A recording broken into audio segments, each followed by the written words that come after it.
Pero cuando hay casas que se vuelven cárceles para niños con discapacidad y la familia está rodeada de vergüenza, porque tener un hijo con discapacidad significa un castigo divino por algo que hiciste, y toda la comunidad que está alrededor de esa casa no se acerca por miedo al contagio. O sea, la ignorancia es una barrera que te separa de todo lo demás, ¿no?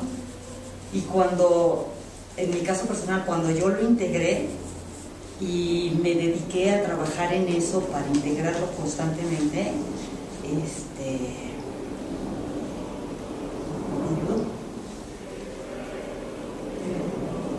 Pero esto es un poco también cultural, ¿no? Estaba el otro día yo viendo, creo que es un poco cultural, porque estaba viendo el otro día en Discovery o no sé qué canal, esta niña hindú que nació con más brazos y más piernas, y curiosamente estaba súper integrada en la sociedad porque era Lakshmi. O sea, todos le iban a llevar flores, le iban a llevar cosas, e incluso los cirujanos de Nueva Delhi, porque ella estaba en un pueblito perdido, de Nueva Delhi, decían, pero es que esto no es normal, o sea, hay que reintegrarla a la sociedad, quitarle las piernas y los brazos que le sobran. Y los papás realmente estaban en un gran dilema, porque no sabían si cortarle los brazos y las piernas y que dejara de ser como la encarnación de esta diosa, ¿no? Que ya el pueblo había tomado como suya, ¿no? Entonces está así como que culturalmente ellos abrazaron esta discapacidad que en otro país efectivamente lo hubieran reconfinado en el último cuarto de su casa. Pero por ejemplo, India es un buen ejemplo en ese sentido, ¿no? Porque no nada más ellas, no hay de todo. O sea, tú vas a los calles y hay de todo. Pero lo que a mí me parece interesante es el hecho de que nuestro acceso a eso sea por Discovery. O sea, que mi manera de ver lo mórbido sea un documental, o sea, sea esta voz en off en la tele, en el sillón de mi casa. Y lo apagas y ya no está. Eso es lo que para mí es impresionante. Entonces yo ya siento que conecté con lo mórbido porque vi a una niña con 8 brazos mientras me echaba mi cafecito, ¿no? Quise, órale, o sea, es esta relación con lo patológico, en donde le doy cabida, pero le doy cabida distante, o sea, distante, ¿no? De 8 a 8 y medio. Exacto. Luego le cambio y veo, no sé, pitufo, ¿no? O sea, pero es muy loco eso, o sea, no sé. ¿No? Pero es que es bien difícil hacerlo de frente. Bueno, sí. Ok. Sí, pero... Estar enfrente de eso tan terrorífico. Sí. O sea, a lo mejor en algún momento el Discovery es la única forma que hasta ese momento se tiene para poder... Bueno, pero, perdón, es que me estimula tu comentario a retomar, por eso es tan importante estar con el psicópata y estar, sí. o con el paciente o con lo deforme de uno del otro y no hacer algo para arreglarlo. O sea, y parte de la dificultad es un poco lo que tú decías, o sea, que ver, vamos a que me gusta esa palabra, lo deforme afuera me confronta con lo deforme en mí, ¿no? O sea, y de verdad, o sea, me confronta con, pues, o sea, mil rollos, ¿no? O sea, con mi impulso asesino, o sea, con lo que sea, ¿no? Pero de verdad y no es una cosa simbólica, o sea, no es una cosa... Pero que eso me inicia mafufa, a ser humano, es lo que me gustó de releer de Hillman y de pensar en cómo vivió su vida entera. Porque algo que me inspira mucho de haber estado cerca de Hillman es cómo practicaba lo que predicaba.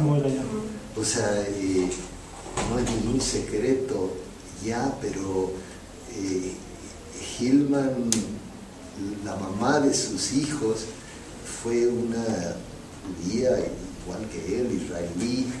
Bien no sé cómo acabó ese matrimonio, pero cuando yo lo conocí estaba casado con Pat Berry y me tocó vivir cuando Pat decidió por vivir su vida, no me gusta la etiqueta, pero su gusto por otras mujeres.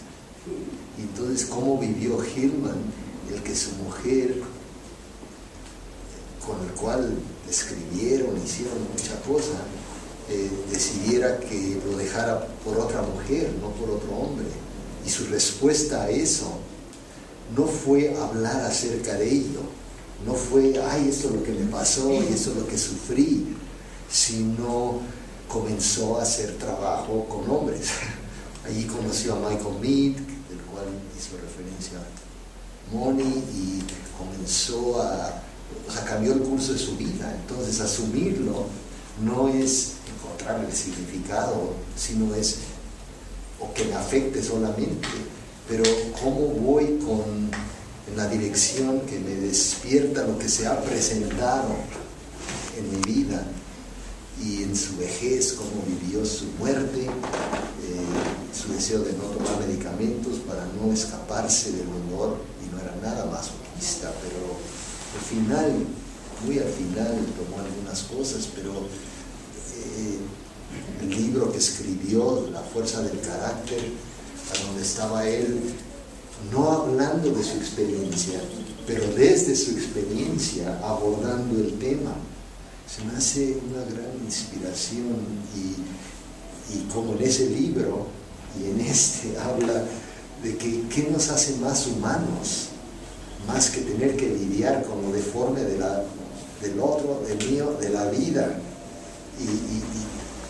y eso es lo que nos inicia y empareja como que no es solamente que nos toca a todos, pero vivir la experiencia de que me toca a mí lo que le toca a todos.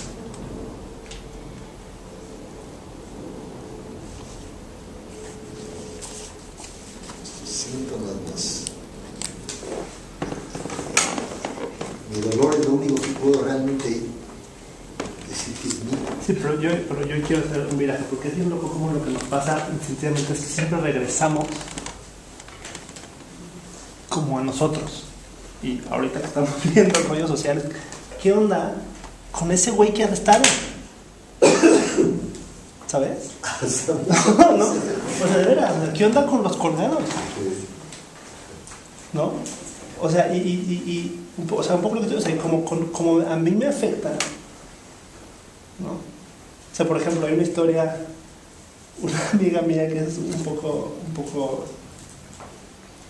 ¿cómo llamarlo? Con una emoción un poco exagerada, que después de que hubo un colgado en Bosques de las Lomas, un decapitado, era justo por ahí de octubre, entonces era Halloween, entonces pasó por una calle en donde había una casa adornada de Halloween y afuera había, tal cual, un muñeco sin cabeza, ¿no? Y, bueno, o sea, de pronto habló llorando de que ella juraba, o sea, pero juraba que era un muerto. Juraba que era un muerto, o sea, y tuvo que volver a ir, alguien la llevó para que viera que era un muerto. Pero es como de verdad está increíblemente presente. O sea, y cómo de alguna manera está todo el tiempo en nuestra vida. O sea, y sí importa cómo nos afecta, y sí importa, pero también importa cómo tenemos esta tendencia social que es corolaria a un fenómeno, como psicológico, hacer a eso a un lado y agruparlos a todos y meterlos en un, o sea, ¿y qué es el problema con la psicopatología? Que lo que hace es que categoriza, y cuando categoriza, entonces yo ya sí me puedo relacionar con ello, pero me puedo relacionar con ello como algo que no me afecta, ¿no? O que me afecta tanto. O que me afecta tanto, exacto. Yo sentí a mí me afectó. O que me afecta yo tanto. Creo que el punto es cómo relacionarme sin caer en ninguno de esos dos. O sea, y cómo conseguirme como alguien, sí, con existencia separada, pero que está en eso. Que, insisto, que también para mí lo que nos confronta esto es, sí, pues, o sea, yo puedo hablar de tragedia y podemos hablar, o sea, pero esto de que la vida acontece, pasa o no es abstracto. O sea, pasa en Secuestro Express. ¿Sí me explico? O sea, pasa a nivel hiperconcreto y y tiene un efecto interno cañón. No, o sea, pero es como esta conexión con lo de afuera y con lo de afuera comunitario, con lo de... O sea, el secuestro express no es un señor que de repente se le ocurrió, voy a hacer un secuestro express. O sea, es un fenómeno, sí, o sea, es sintomático del tejido social. Y entonces tener, ahí sí para mí, como tanto el coraje como la curiosidad de decir, ¿qué onda con que lo que está ahorita de moda es el secuestro express? O sea, por un lado está, sí, la parte práctica y que funciona y no sé qué, ¿no? Pero también tiene que ver con una expresión sintomática de qué nos está pasando. Y es bien loco cómo le sacamos eso. Porque mi dolor, por rudo que sea, es más, sobre todo para un psicólogo, es más fácil lidiar con mi dolor como un psicólogo porque estamos más entrenados para hacer eso que el dolor comunal. Y es más fácil ser valientes frente al peligro emocional, que somos súper arriesgados y súper adaptados y órale va, pero cuando el riesgo es sí, o jugártela como por la comunidad, ahí le sacaste no. O sea, yo hablo como psicólogo, entonces sí creo que es importante ver eso. O sea, que también es un fenómeno del alma.